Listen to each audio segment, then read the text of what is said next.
je voudrais vous conter une histoire, la nôtre,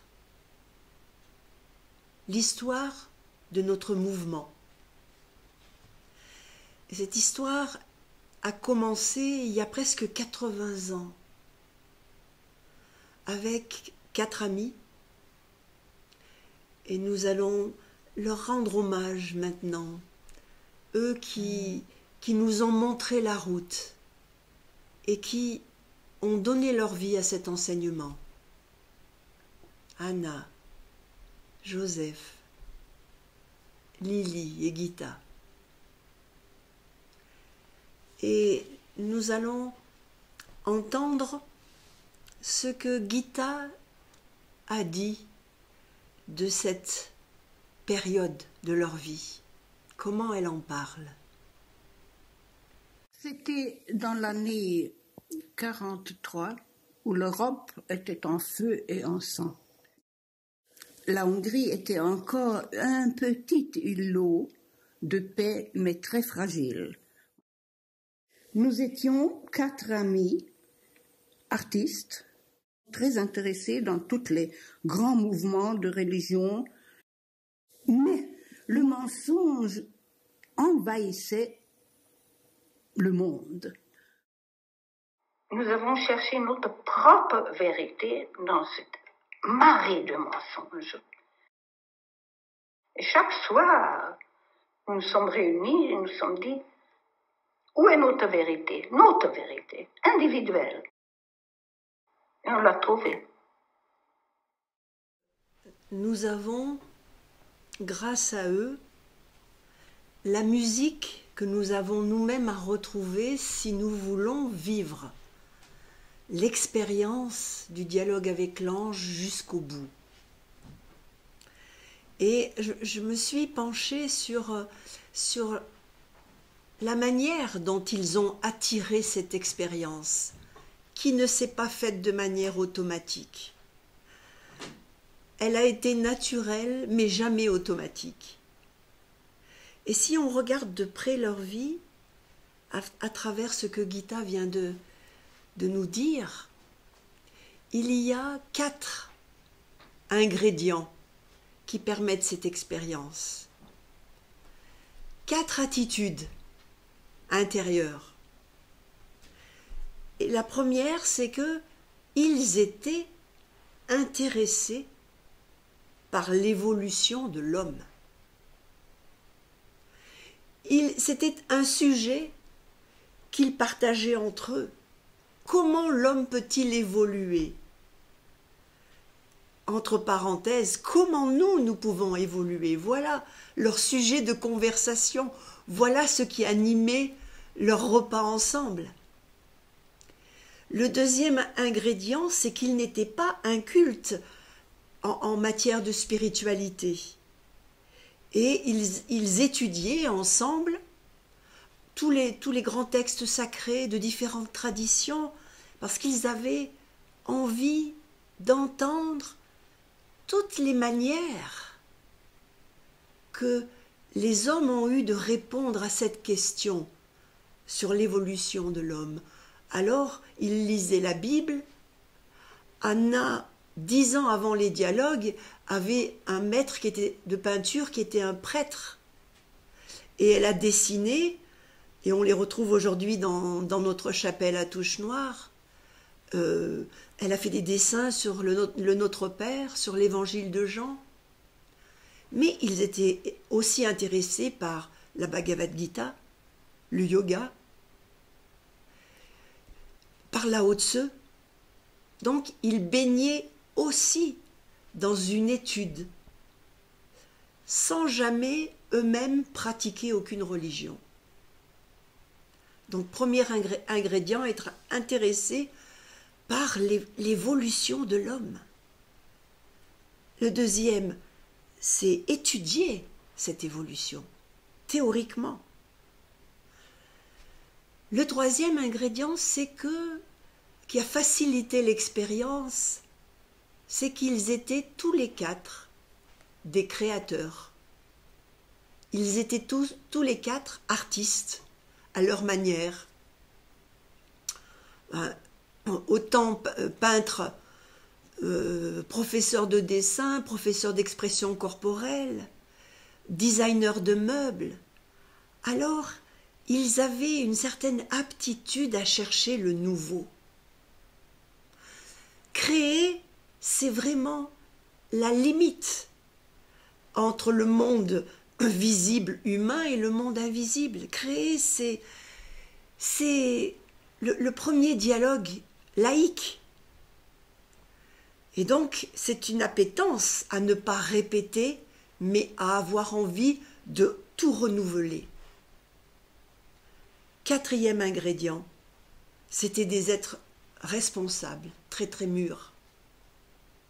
C'est-à-dire qu'ils ne se sont pas laissés aller à la tentation de la délation, de l'accusation, des reproches, de chercher des coupables dehors à ce qui se passait autour d'eux. Ils ont eu l'immense dignité de se remettre en question, eux. Et ça a tout changé. Alors déjà, on a affaire à des êtres très très mûrs. Et nous devons tous mûrir si nous voulons cette expérience, aux 4 endroits que je viens de vous exposer. Après, qui suis-je moi dans cette histoire? Eh bien, il se trouve que j'ai eu l'incroyable privilège de vivre avec Gita et de vivre aussi cette joyeuse aventure avec mon époux.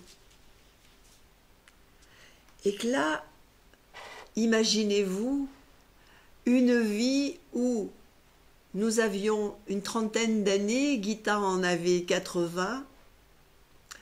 Elle, le nouveau, c'était tous les jours. Et elle vivait, elle pensait, elle parlait par les dialogues. De manière toute naturelle. Donc nous avons été baignés comme des enfants dans les phrases des dialogues. Donc dans l'enseignement. Mais surtout, moi j'ai eu tellement de mal à pratiquer. C'est-à-dire que, j'ai eu tellement de mal à dialoguer avec mon ange.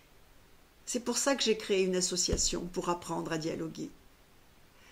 J'étais tellement sans arrêt dans des mélodrames, dans des difficultés, dans des reproches que je me faisais, qu'au lieu de me rapprocher de mon ange, la proximité avec Gita m'en avait éloigné. Tellement je les admirais tous les deux, de leur manière naturelle d'être avec leur ange. Alors, je n'avais que la cour à traverser pour questionner Gita. Et j'ai eu droit donc à la fois à un enseignement, à la fois à sa mise en pratique, à la fois à l'étude des grandes lignes de cet enseignement, des grands thèmes sur comment la route de l'homme. C'est comme si j'avais à la maison à la fois le mode d'emploi pour aller vers l'homme et puis la mise en pratique de ce fonctionnement. Et je ne pouvais pas m'extraire à la mise en pratique. Je crois que tant qu'on n'est pas coincé par quelque chose ou par quelqu'un, on cherche toujours à s'échapper dans la théorie, dans les grandes explications. Et il a fallu que moi je sois coincée au milieu d'eux pour être obligée de mettre en pratique, de dialoguer avec mon ange, de le questionner. Et ça a donné de magnifiques moments ensemble. Ça a donné toutes les semaines. On se retrouvait pour dialoguer. À l'heure actuelle, je n'ai pas retrouvé dans ma vie la joyeuseté qu'il régnait, naturelle, dans nos dialogues tous les trois avec Gita et Bernard. Aujourd'hui, il y a encore un peu de sérieux. Alors nous allons avoir ce soir, je vais vous offrir 6 rendez-vous. 6 rendez-vous qui sont en même temps les 6 pas pour aller vers une vraie vie avec notre ange, et en même temps 6 questions que je vais vous poser. Parce que le titre de ce magnifique ouvrage, c'est une mise en pratique des dialogues avec l'ange, et c'est le titre de cette conférence. Alors nous allons un peu voyager entre la théorie et cette mise en pratique qu'on va vivre ensemble. Même si vous avez déjà une expérience avec les groupes dialogues, vous verrez qu'à tout moment, on est convié à se pencher sur nos vies. Et j'espère que les 6 rendez-vous que nous allons avoir maintenant ensemble vont vous permettre pas seulement d'écouter une conférence, mais de pouvoir ramener chez vous un plus de vie. Alors, le premier rendez-vous, c'est une question que je vais vous poser, qu'on devrait tous se poser régulièrement. Est-ce que votre vie chante? Parce que c'est vraiment le premier enjeu de toute existence humaine, que de chanter la vie en faisant chanter la nôtre. Ne réfléchissez pas, ça vient tout de suite. Et si nous nous arrêtons là maintenant tous et que nous nous posons cette question, est-ce que ma vie chante?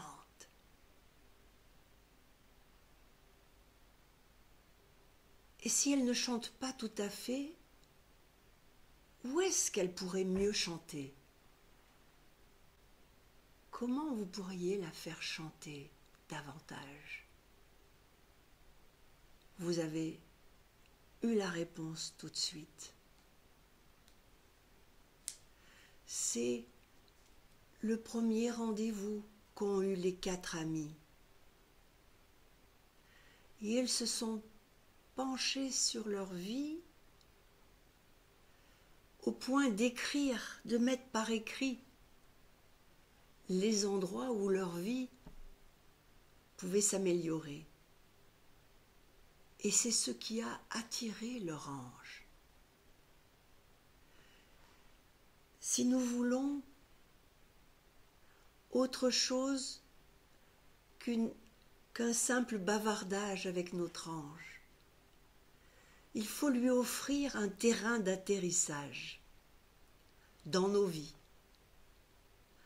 à l'endroit où nos vies pourraient mieux chanter. Sinon, comme disait Gita, si nos vies ne chantent pas, elles s'usent. Alors qu'est-ce qu'on veut? Que nos vies chantent ou que le temps les use? Si on s'ennuie dans notre vie, c'est qu'elle ne chante pas. Si notre vie nous pèse, c'est qu'elle ne chante pas. Alors, faisons déjà tous le premier pas que nous venons de voir. Moi, je viens de le voir.